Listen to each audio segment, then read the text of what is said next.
Ny mety tetry ny andro any Andranomasina ny alatsinainy faraky amin'ny 20 ny volana Octobre 4:24 amin'ny ora maraina hatramin'ny talata 2 ny volana Octobre 4:24 amin'ny ora maraina.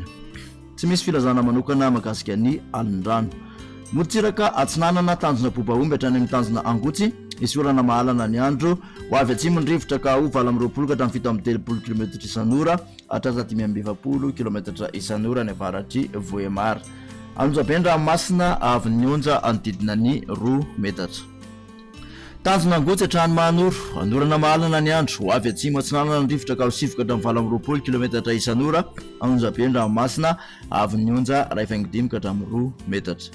Manoratra ny taolaniaro anorana tatrifondrahona ny andro indrindra fa ny maraina ho avy atsinanana avahatra atsinanana ny rivotra ka ho 20 ka hatramin'ny 20 km isan'ora hatratra 7 km isan'ora kosa ny atsimon'ny fangain-drano. Andranomasina avy nionja anodidina ny 2 metatra.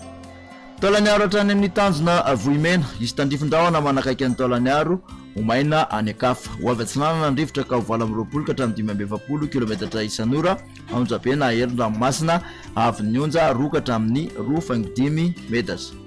Motsiraka andrevana tanjona vohimena hatrany amin'ny tanjona akaboa andrahona ny sokotokona ibalika ny masoandro ho avy atsimatsimo na atsimatsinana ny rivotra ka ho 7 ka hatramin'ny 20 km isan'ora hatratra 7 ka hatramin'ny 520 km isan'ora any atsimon'ny ampany Takariva.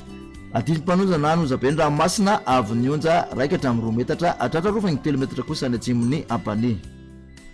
Tanjona akaboatra any amin'ny tanjona vilanandro andrahona sitokotoko ny andro ho avy atsinanana amin'ny akapobeny ny rivotra ka ho 7 km isan'ora ho avy atsimo andrevana kosa ny tolakandro ka 20 ka hatramin'ny 20 km isan'ora. Atindim-panonjana Andranomasina avy nionja 8.5 ka hatramin'ny 1 metatra. Tanjona vilanandro hatrany Analalava andrahona sitokotokona ibalika ny masoandro ho avy atsinanana ny rivotra ny maraina ka ho 20 ka hatramin'ny 20 km isan'ora hatratra 7 km isan'ora ny avaratry Mahajanga.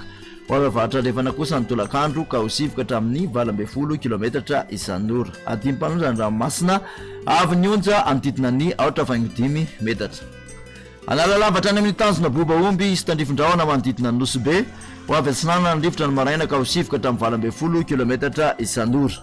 Ho avy atsimo andrevana kosa ny tolakandro ka ho 7 ka hatramin'ny 20 km isan'ora hatratra 7 km isan'ora any amin'ny tendrona-varatra. Atindim-panonjana Andranomasina avy nionja anodidina ny 8.5 metatra.